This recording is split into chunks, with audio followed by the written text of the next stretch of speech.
Hematopoiesis o hemopoiesis. Este es el proceso de formación de las células sanguíneas para mantener constante su número en la circulación general mediante la sustitución de las células que se van eliminando y desgastando en el torrente sanguíneo. Este proceso se realiza en la médula ósea, aunque en la vida intrauterina empieza sucesivamente en el saco vitelino, el mesénquima, los vasos sanguíneos, el hígado, el vaso y los ganglios linfáticos. La médula ósea, que también es llamada tejido mieloide, es un tejido conectivo especializado derivado del mesénquima.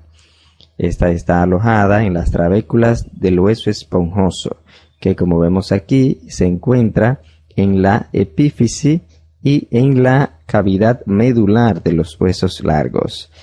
Estas líneas amarillas que vemos aquí son las trabéculas del hueso esponjoso y lo rojo es lo que está ocupado por la médula ósea. Como el tejido mieloide o hematopoyético ocupa el centro de los huesos, se le llama médula ósea. El hueso esponjoso también lo vamos a encontrar en las vértebras, costillas, esternón, huesos del cráneo, escápulas y pelvis. La médula ósea proporciona un ambiente adecuado a las células madres pluripotenciales y permite su diferenciación y liberación al torrente sanguíneo. Esta va a representar alrededor del 5% del peso corporal, siendo el tejido hematopoyético más importante a partir del quinto mes de vida intrauterina en el ser humano. La médula ósea se diferencia en dos tipos, que son médula ósea roja y médula ósea amarilla. La médula ósea roja es la que tiene función hematopoyética activa. Su aspecto es rojo porque posee células sanguíneas en diferentes estadios de maduración, siendo las más abundantes los eritrocitos. Por eso adquiere ese color rojizo, ya que los eritrocitos son células rojas. En el adulto, la médula ósea roja se presenta en la epífisis proximal de los huesos largos, costillas, esternón, vértebras y cráneo. La médula ósea amarilla no tiene función hematopoyética, pues el tejido hematopoyético ha sido sustituido por células de grasa, aunque aquí en la médula ósea roja podemos encontrar células de grasa, que son estas células grandes blancas, pero no son tan abundantes como en la médula ósea amarilla, ya que en la médula ósea amarilla las células grasas han desplazado los demás tipos celulares. En condiciones patológicas, como en anemias agudas y severas, la médula ósea amarilla puede activarse y adquirir funciones hematopoyéticas, es decir, puede volver a transformarse en médula ósea roja. La médula ósea está constituida por tres elementos, que son estroma, vasos sanguíneos y células libres. El estroma es una especie de armazón de sostén que está constituido por fibras reticulares, células reticulares primitivas y macrófagos fijos. Aquí no podemos ver las fibras reticulares, ya que tienen que ser teñidas con plata o con paz, y este corte está teñido con hematocilina y eosina. En la médula ósea roja se encuentran también algunas células de grasas dispersas en el estroma. La médula ósea posee una circulación cerrada formada por grandes sinusoides tortuosos, es decir, por capilares sinusoidales. Vemos aquí los capilares que tienen una luz bien amplia, ya que son sinusoidales y tienen un diámetro de 55 a 75 micras. Tienen paredes muy delgadas que están formadas por células endoteliales, como vemos aquí, las cuales se unen por zónulas adherentes y descansan en una delgada lámina basal. Esta lámina basal es incompleta para formar fenestras amplias y permitir que las células que se forman en la médula ósea pasen hacia el interior de los sinusoides y de ahí prosigan a la circulación sanguínea general. Estos sinusoides son alimentados por arterias y drenados por venas que abandonan la médula ósea por muchos lugares. En relación a ellos hay células reticulares de la adventicia, las cuales se ramifican para formar puntos de apoyo a los cordones de tejido hematopoyético y pueden influir en el proceso de maduración de la célula sanguínea. Estas células además pueden acumular agua y grasa para formar la médula ósea amarilla y de esta forma sirve como mecanismo para aumentar o disminuir la función hematopoyética según las necesidades del organismo. Las células libres están representadas por todas las células sanguíneas que se encuentran en los diferentes estadios de maduración. Por ejemplo, aquí tenemos esta célula grande que es llamada megacariocito, que es la célula que le va a dar origen a las plaquetas. Dentro de estas células también podemos encontrar algunas células plasmáticas. Existen varias teorías sobre la hemopoiesis, entre las que tenemos la teoría polifilética, que dice que hay una célula madre para cada tipo de célula sanguínea, la teoría dualista o difilética, que sostiene que los eritrocitos y los leucocitos granulosos provienen de una célula llamada mieloblasto, mientras que los linfocitos y monocitos provienen de una célula llamada linfoblasto. La otra teoría es la teoría monofilética o unitaria. Esta teoría dice que todas las células sanguíneas se originan de una sola célula, llamada hemocitoblasto. Esta es la teoría que al parecer aceptan la mayoría de los hematólogos y por eso es la que exponemos aquí. Según el sitio de formación y diferenciación en el adulto, los elementos formes de la sangre se dividen en dos grupos, que son elementos mieloides y elementos linfoides. Los elementos mieloides son lo que se producen en la médula ósea, que son las plaquetas, los granulocitos y los eritrocitos.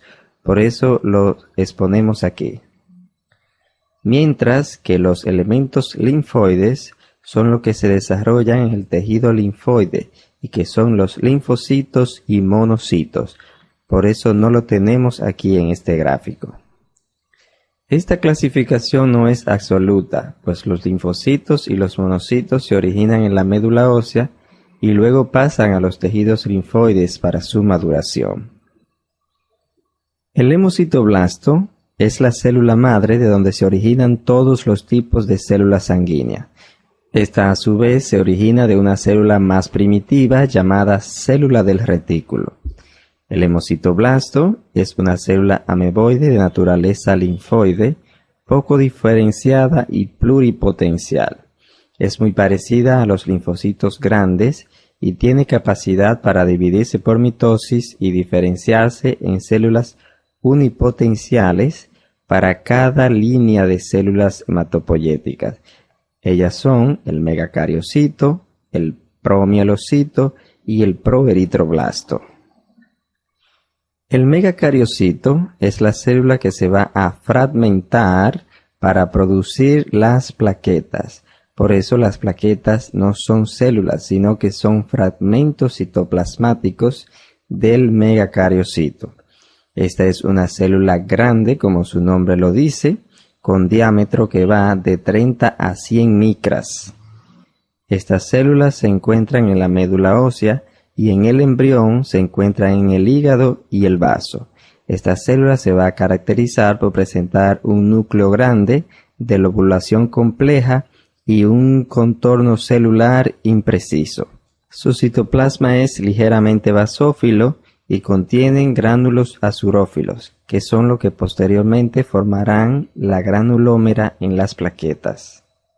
La trombopoyectina es una hormona que es secretada por las células hepáticas, el riñón y el músculo esquelético. Esta estimula a los hemocitoblastos a diferenciarse en megacariocitos. Esto a su vez se refleja con un aumento en sangre periférica de plaquetas. En el megacariocito se produce un desarrollo extenso de membranas lisas en el citoplasma, que lo divide en pequeños compartimientos, los cuales se separan para transformarse en plaquetas libres que van a la circulación general. Luego de esto el núcleo se fragmenta.